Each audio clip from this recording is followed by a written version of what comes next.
Puzzling verbal analogy. I have 2 questions about this analogy from its SAT practice test. Silk is to worm asa. Honey is to bee. Corn is to pop. Bread is to wheat. Egg is to chicken. Frog is to croak. Their explanation is, by now, you have seen several types of analogies involving objects or individuals and activities. There is the object-to-activity analogy, chisel is to carve, as well as the individual-to-activity analogy, tourist is to sightsee. The sequence presented here is another variation, this time involving insects. To answer this question correctly, you will need to know that worm and silk appear in the stem. I don't understand what that means, because silk is produced by a species of worm. Similarly, honey is produced by bees. I don't get why A is better than D. What gives it the edge over D?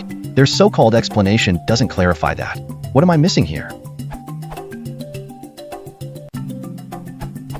Perhaps it is because silk is a product of the worm, honey is the product of a bee, but an egg is in a different category. In one sense, eggs are the products of chickens. In another sense, eggs when hatched produce chickens. The producer-product distinction is not as clear as the worm and bee examples. Eggs are embryonic chickens, so they are just chickens in a different form. There is another distinction: offspring are qualitatively different from non-living products. Eggs are offspring, so the term reproduction is more apt than product.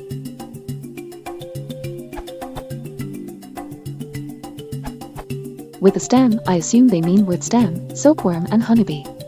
Personally, I'd prefer D on the basis that the silk is to protect the silkworm's young in the way an egg protects the growing chicken, but I'd have lost. Sometimes you just need to know what the examiner wants.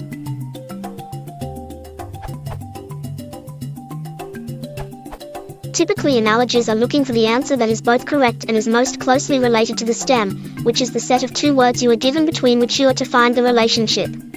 In this case, A makes the most sense because only one type of worm makes silk, i.e. a silkworm, just as only one type of bee makes honey, i.e. the honeybee. Numerous breeds of chickens can produce eggs, so that wouldn't be the logical choice, though I could absolutely see that question tripping me up as well. When you look at an analogy, first determine the relationship, then try both phrases in a sentence, only changing the key words.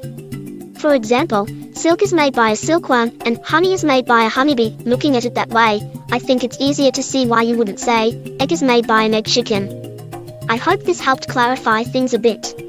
Best of luck to you on your studies.